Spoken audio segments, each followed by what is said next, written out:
Morning. It's my pleasure to welcome the next speaker, who's Baroness Susan Greenfield. We're going to be a little bit short for time, and her presentation will take up most of the available time, so we may or may not have time for a few questions at the end. We'll see how we do. Baroness Greenfield is a scientist. She's specifically a neuroscientist, and she is a professor of pharmacology at Oxford University. She is a director of the Institute for the Future of the Mind. She was for 12 years the director of the Royal Institute of Great Britain. She has more than 30 honorary degrees from universities around the world. So if you want to have someone talk to you about the mind, the brain, and how it works, you've probably got as good as you can get. You might wonder, here we all are in new media, what that's got to do with neuroscience. They seem like strange bedfellows at first. However, it seems that while we've always in the media thought that what we were very good at was changing how people felt, we've made people laugh, we've made them cry, we've changed their opinions, we've made them happy, we've made them sad, and we've done that with the content that we brought them. And we've changed now our delivery systems for that content, which was somewhat passive, and now we've got very active delivery systems where particularly our children are engaging with the content in a new way with the devices they use. And Baroness Greenfield, who has been doing a lot of work in mind degeneration, particularly in older people with areas like Alzheimer's, has now become interested in the ways that we're getting brain alteration in younger minds. And this is where we all come in, because if any of you, and I think it'll take in most of you, produce, create, distribute, do anything with content for children, or if you're involved in the software or the hardware that delivers that, then what it may be the case is we're all in a very vast and uncontrolled experiment with our children's minds.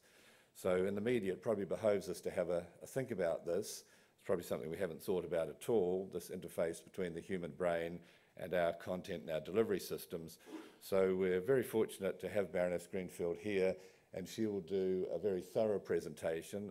As I'm described, I think, in the literature as interviewer, I'm going to leave it at just an introduction and let her run through a presentation. We'll see if we have time for questions at the end. Would you welcome Baroness Greenfield, please?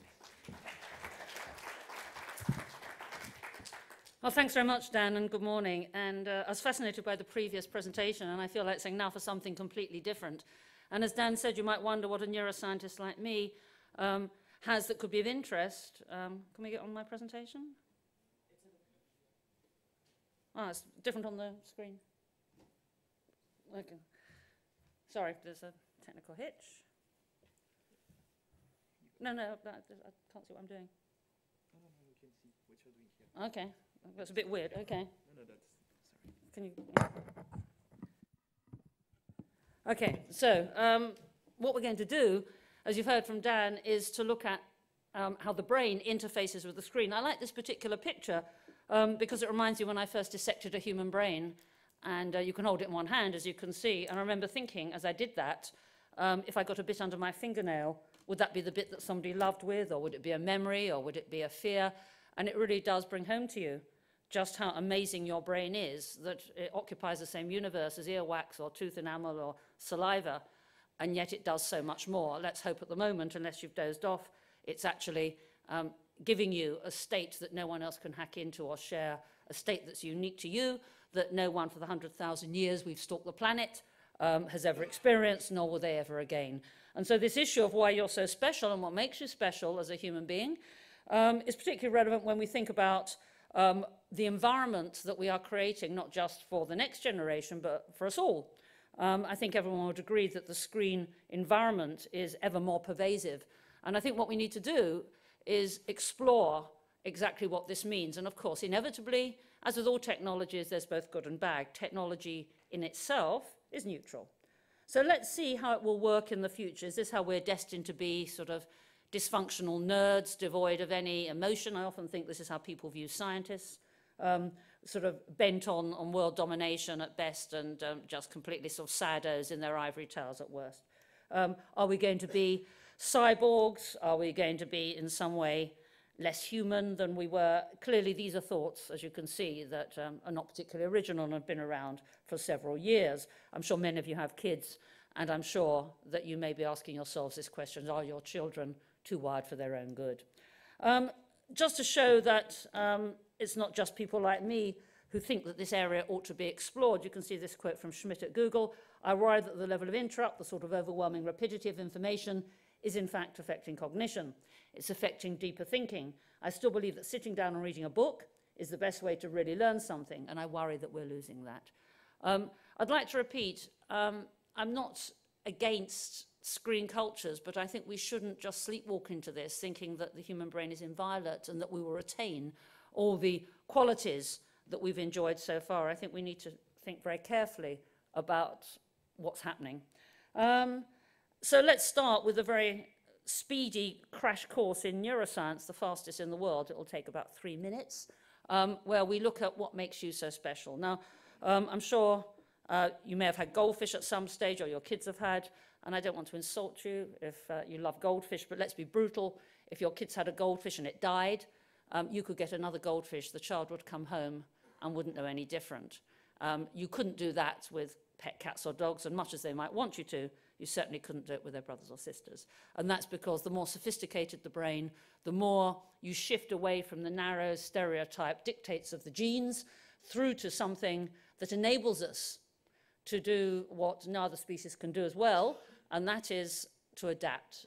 Human beings occupy more ecological niches than any other species on the planet, and even though we don't run particularly fast, we don't see particularly well, we're not particularly strong compared to other species, why we trump all the other species is that the human brain has the wonderful ability par excellence to adapt to whatever environment it wishes in place.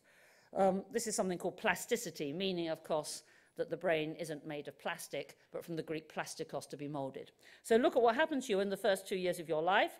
The blobby bits are the brain cells, and the stringy bits are the connections, and you can see that it's the growth of the connections between the brain cells that accounts for the growth of the brain after birth.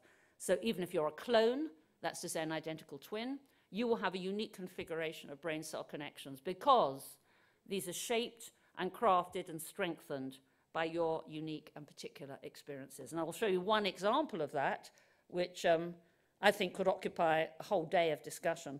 This is a brilliant experiment done about 10 years ago involving 3 groups of adult human volunteers, none of whom at the time could play the piano.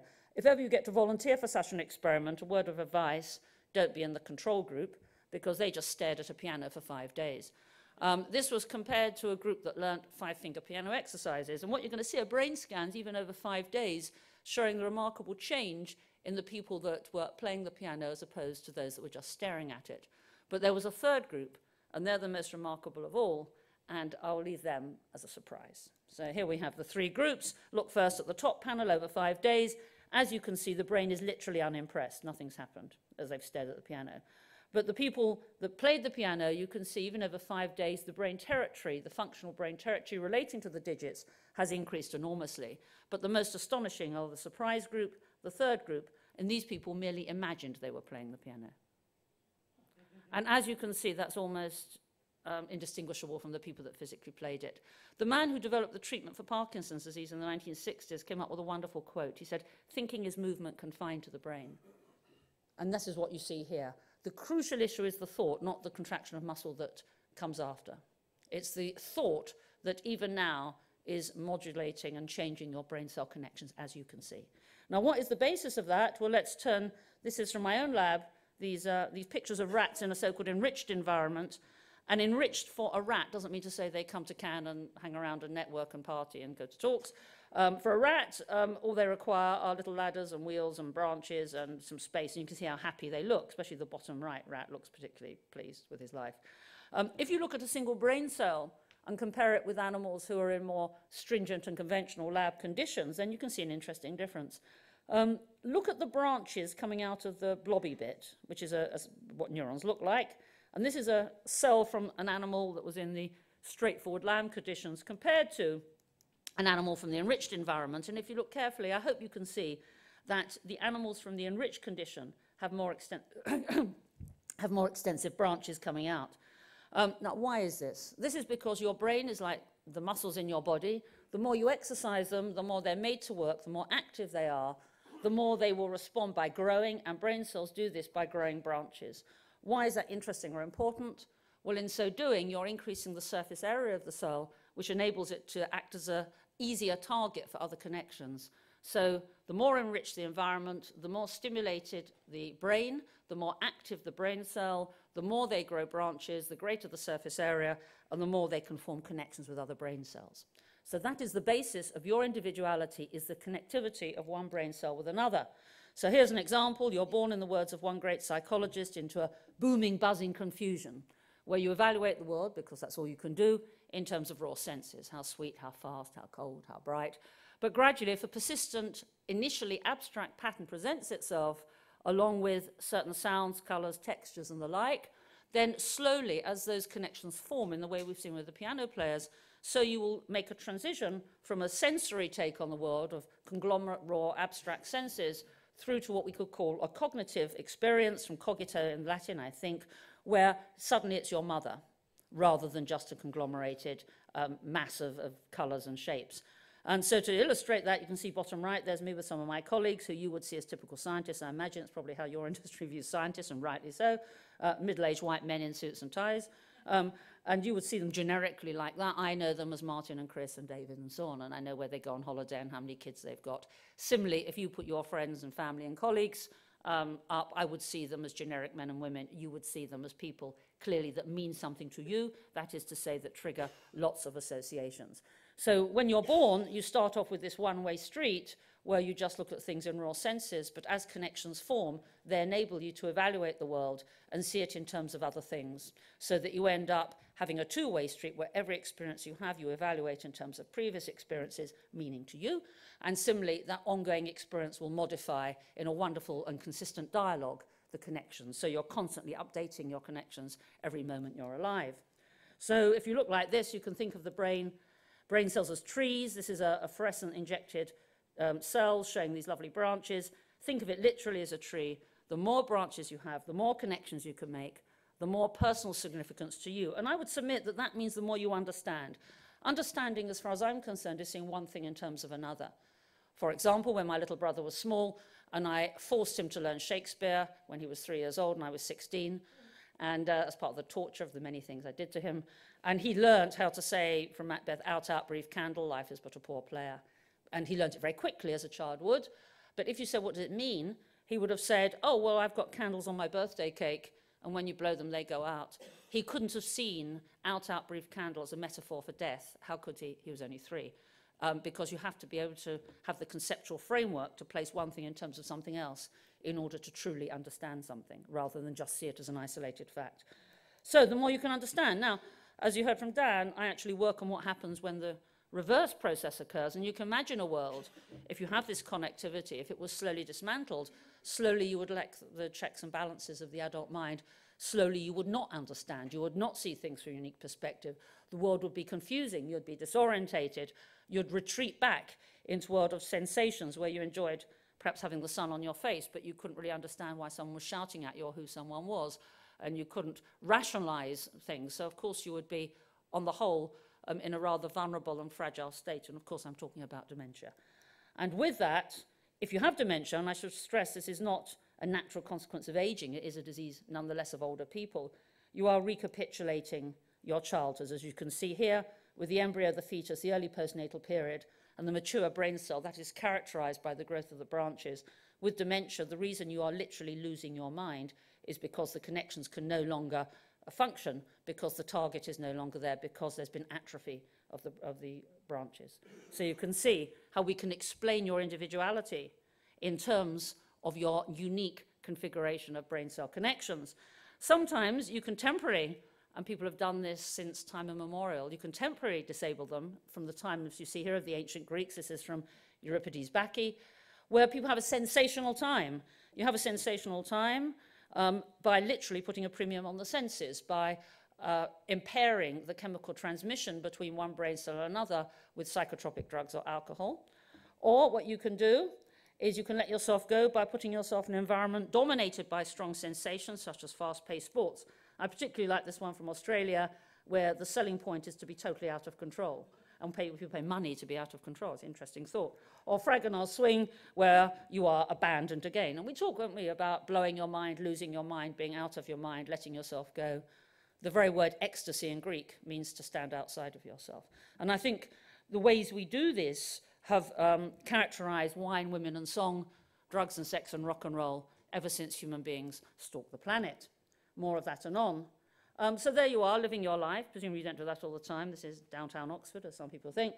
We are living our little lives, everyone in their narrative, everyone with their own past, their own future, their own single linear life story that they're pursuing. And every moment you are doing that, as you edge along your linear path of your life, that is imprinting itself on the connections in your brain. So this is a neuroscientific perspective of what used to be a province of the philosophers, namely the mind. Some people think the mind is some airy-fairy alternative to the squalor of the physical brain that people like me work in, and nothing could be further from the truth. I hope to persuade you that the biological basis of the mind is something very tangible. It's the personalization of your brain through the unique dynamic configurations of neuronal connections, driven in turn by your unique experiences that no one ever will have ever again. And that is why no one will have a brain like yours ever again. So, given that preamble, you can see why I'm particularly interested in the environment, given the environment shapes as it does those connections. And you can see here one of many statistics. This is from the UK. Between a child's 10th and 11th birthdays, 900 hours spent in class, 1,300 hours with their family, just under 2,000 hours in front of a screen.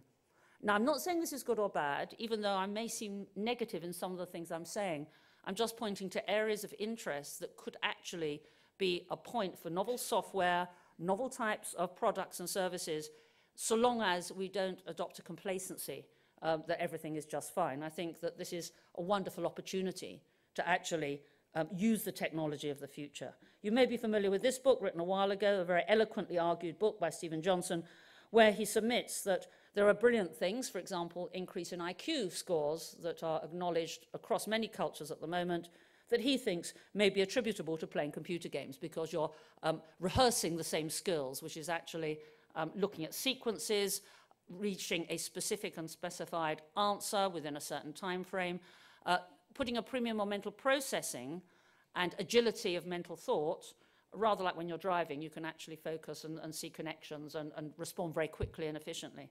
But as he says, concomitant with the increase in IQ scores, you don't have an increase in writing of novels, insight into the economic situation or into history or literature or the like. So we have to think about mental processing as one thing, but also about other skills that we think of as important.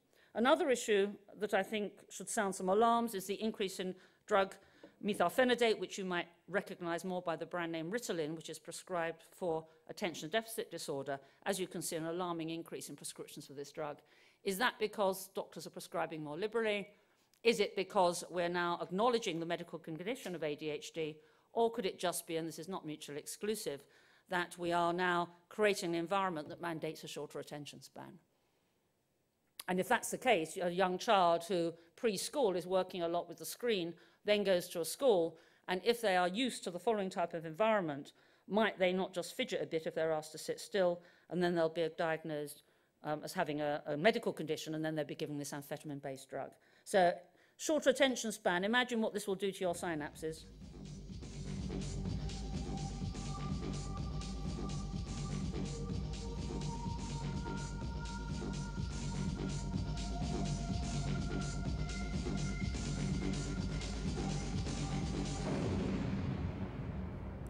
I'm sure many of you recognize that from World of Warcraft, where the whole point is to draw your attention, and the only thing a screen can do, it can only offer sound and vision. So it has to be super noisy, super fast, super loud in order to compete with the outside world. Why else would you want to look at a screen rather than all around you? The reason is the degree of stimulation is supranormal, super fast, and the images are very vivid and strong. A strongly sensory world, because what you see is what you get. You don't want to, as you see, a child is easily driven by whatever sensation is there. As soon as the toy is hidden, the child will look off somewhere else. Again, if I used to throw my brother's ice cream down on the pavement, he would cry, and I'd say, look at the bird, and he would suddenly be smiling. You can't say that to a depressed adult. Well, you can, but you won't get very far if they're crying and you say, look at the bird and so on. Children is very much having a short attention span, driven moment by moment by the environment. I touched on the fact that you can't see one thing in terms of another when you're very small. And I'm very interested in how a screen would deliver a concept of the abstract, for example, honor, which is a very interesting idea. When I Googled on honor, I got these images, but I wonder how a Martian would respond to that. Would they truly understand what honor was if they were shown those images? And I'd like to open up to you who are experts, how you would show complex abstract terms for someone so they truly understood what a term or a concept like honor actually was.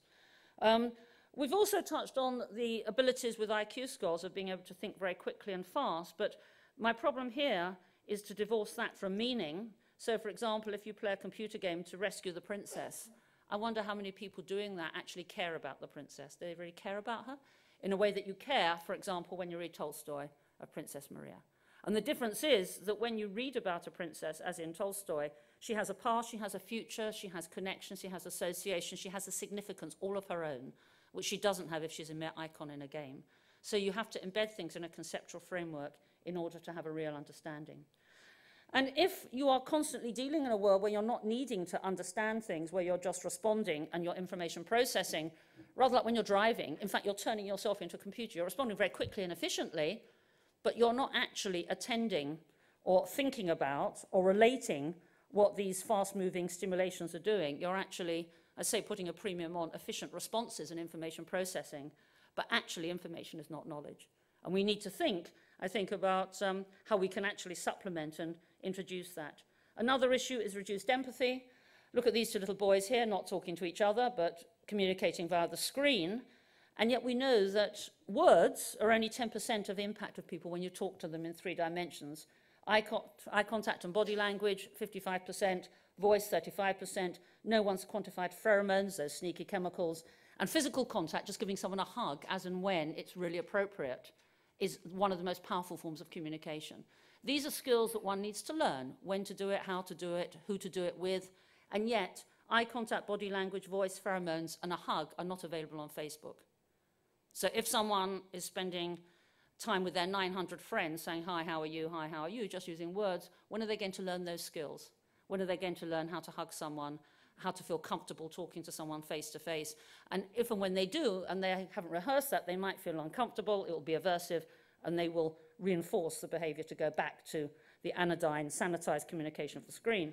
Not surprising then that autism is on the increase, where people have problems empathizing with others, and autistic people are very comfortable in Second Life, because in a sense, we're all autistic in Second Life, where people are moving and doing things in this Tom and Jerry way, but you're not actually having to see the world through their eyes in the same way as when you talk to someone or communicate with someone or perhaps read a novel. So what does that say about you? If you're living in the moment, if you don't have a past or a future because you're living in a literal, vivid world, I would suggest that you might have a less robust sense of identity.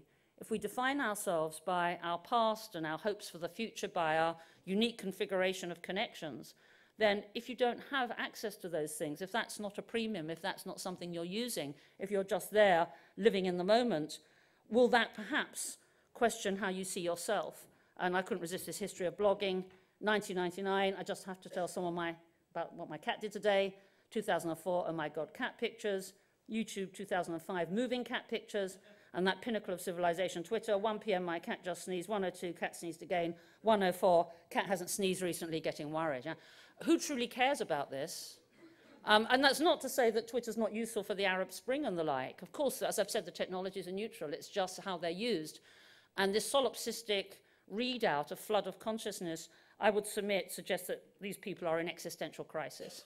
They're like small children. Look at me, mummy, I'm doing this. Look at me, I'm doing that. Because if you don't look at me putting my one sock on, then the other sock on, then perhaps I won't exist, because I need reassurance in that way, like a small kid does.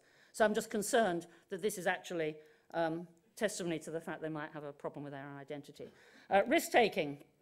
Now, if you ask a neuroscientist about risk-taking, then we'll look at neurological examples of excessive recklessness, and no story on the brain would be complete without that of Phineas Gage, who was a foreman on a railway gang, who one day got, because he pushed the dynamite down a hole and it went off prematurely and drove the rod that he was using through his frontal part of his brain, an area called prefrontal cortex. The next picture is a little bit gory, so if you're squeamish and or you might bring up your breakfast, you might want to close your eyes. Your neighbour will tell you when to open them. This is a picture of Phineas Gage, who had a very radical damage as a result. And what is amazing and why he's earned his place in history is that he lived to tell the tale, he could walk and talk just fine, his faculties were just fine, and it was only when he returned to work, astonishingly, given he had a hole through his head, that people noticed a difference. Among other issues was the fact that he was so reckless he could no longer be trusted to handle dynamite, perhaps not surprising, and ended up earning his living as a fairground freak, showing off his wound, and became an alcoholic, thanks to the large amounts of money he earned, and died of alcohol poisoning. So that's his story. But what he left us with was an interest in the prefrontal cortex, which in humans is exaggerated even compared to chimps, 33% in us, 17% in chimps, cats only 3%. What it does, the prefrontal cortex, it acts to, in a way, coordinate many other brain areas. It's not a mini brain in its own right, despite what some say. But we do know that in evolutionary terms, it's very new, and that's reflected in development, because interestingly enough, in children, it only comes fully active in late teenage years, early 20s. We know that if it's damaged, you are reckless, but there's other conditions as well where the prefrontal cortex underfunctions and people are reckless. One, counterintuitively and interestingly, is obese people, as shown here. Obese people are more reckless in gambling tasks, and this, of course, is an issue when we think about the number of people that are fat, and we know that they have an underactive prefrontal cortex, as shown here. Another group of people are schizophrenics. You can see here two subjects lying on their back with the arrow indicating the prefrontal cortex. What do we know about schizophrenia? Well, it's again a world where people live in the moment, where they feel that their senses are imploding on their thoughts, that people can actually see their thoughts. They have a very fragile sense of logic or identity, and they're very much driven by strong sensations coming in from the outside world. In many ways, they're comparable with children in that they're much more easily distracted than non-schizophrenics. They have a very short attention span. They cannot interpret proverbs, like my brother couldn't understand out brief candle as a metaphor for death. They would say, if you live in a glass house and you mustn't throw stones, that means if your house is made of glass, your house will break if you throw a stone. They won't be able to understand the deep meaning, the metaphorical meaning of that proverb, and both have underfunctioning prefrontal cortex. So what do they all have in common? Well, think of children, people eating a lot, and gambling. What do these things have in common? Well, I'd suggest that actually a clue comes from looking at schizophrenic paintings. Here you have a cat, top left, through to a somewhat unrecognizable cat, bottom right, and I would suggest that transition is actually one that goes from cognitive to sensory, where we can recognize a cat, but the other is just a conglomerated, sensational sort of representation. And could it therefore be that if you have an underfunctioning prefrontal cortex and you're more reckless, it's because the senses trump the consequences? Anyone who eats knows the consequence of eating, but the thrill of the food trumps the fact that you're going to get fat. Anyone who gambles knows the consequence of gambling, but the thrill of the roulette wheel trumps the fact that you'll lose all your money. So could it be that people with underfunctioning prefrontal cortex will be more reckless because it's the thrill of the moment that trumps the cognitive? So one can imagine when you're playing computer games, think of the things that perhaps dominate. You're highly excited and aroused, you might become addicted, and you're certainly rewarded. And those things in brain terms have in common a particular brain chemical that actually mediates some of these states, and that's called dopamine.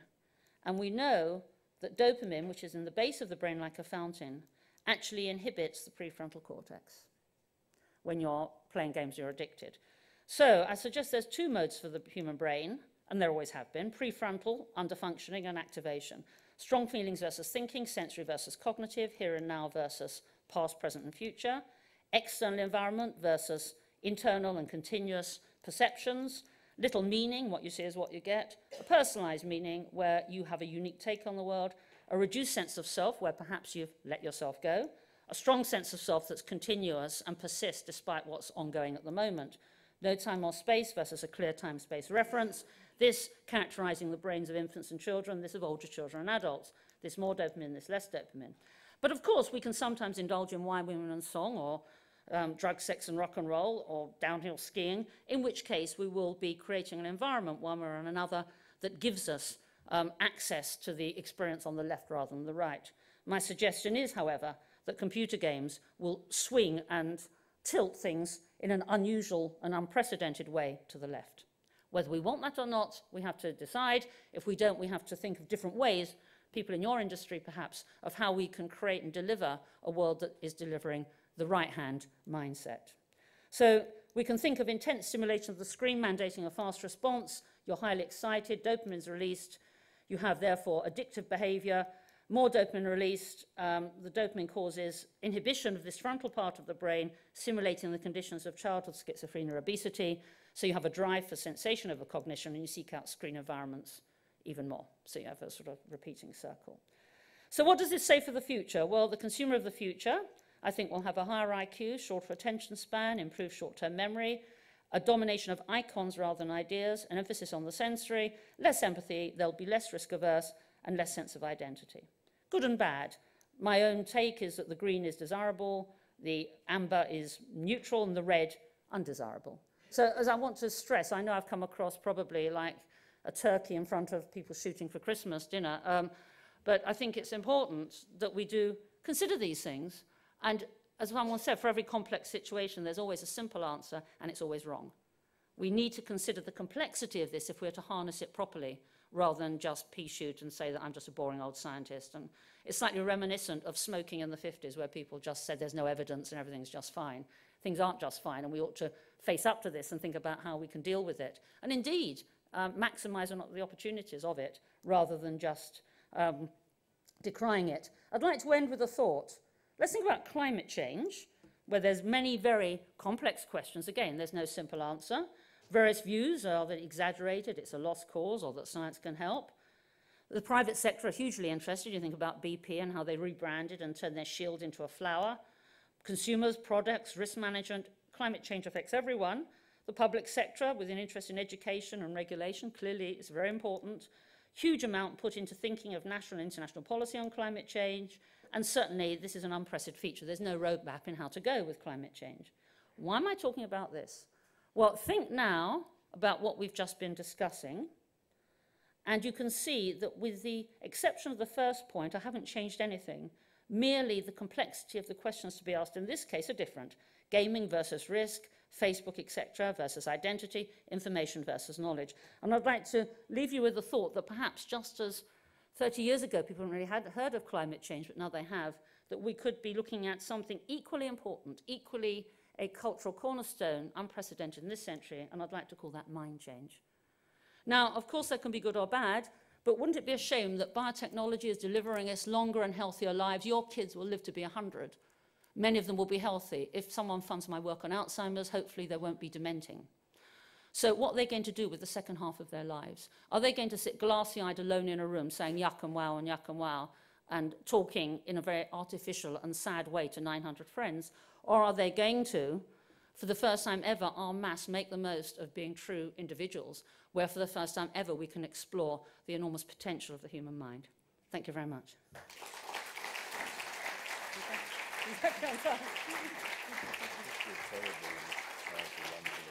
Okay, well, you better tell them. I can take one question, and they can email me if they want. Yes. Yeah. We might just slip in one question if someone has a question, and then after that, if any of you do have questions, you can contact Susan by email. Yeah, susan.greenfield@pharm.ox.ac.uk. Do we have a question from anyone? We'll make arrangement for Guillaume over there to have it. Has anyone got a question? Yes. Hi, great presentation. I just wanted to ask a little bit, because it's slightly off topic. Do you know in your research if the muscles of the body actually hold memory? Everyone talks about the brain and how everything's kept up here, but there's some recent research that's showing that, some of the veterans coming back from the Middle East they've lost legs, they've lost arms, and there's this talk now that actually our memory is held in our whole body. Have you got any research on that? Well, there's two thoughts very quickly on that. Amputees often feel pain in the severed limb because of the change in what's called proprioceptive feedback. That is to say, the brain is no longer receiving the appropriate signals from the limb, and therefore the brain responds in that way, and therefore that can translate into feelings sometimes of pain. The person that's done a lot of work on that is someone called Ramachandran, who's a brilliant neurologist, who shows therefore that the basis of pain are the sort of connections or networks that would normally represent the limb. The other person, I think perhaps that is more pertinent to your question, is the notion that the brain is, of course, embodied in a body, and that the central nervous system must coordinate with the immune system and the endocrine system and the autonomic nervous system, otherwise you'd have biological anarchy. The means by which this is done is very poorly understood, but clearly there's signature chemicals that are released and can be trilingual or quadrilingual as they go around the body. The person who's done a lot of work on this is Antonio Damasio, who doesn't actually have much interest in muscle, but he does in the gut, because that releases a group of chemicals called the peptides, which are appropriately trilingual, and that they can be used as hormones. They can talk to the immune system, and they certainly can act as transmitters in the brain.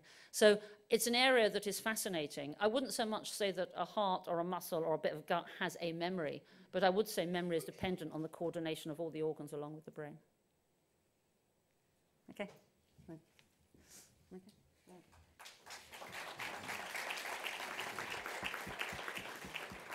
Now, just before we go, I've got an option for you now. You can either attend in the Salon Diane a breakout session called Content and Mobility, Smarten Up for the Future, and that's hosted by the following companies: Seismic, Redshift, Videology, and M-Blocks. Continuing on here in this room, is the topic will be the augmented city with Louisa Heinrich from Fjord. So there's a dichotomy for you, and we'll leave you with that.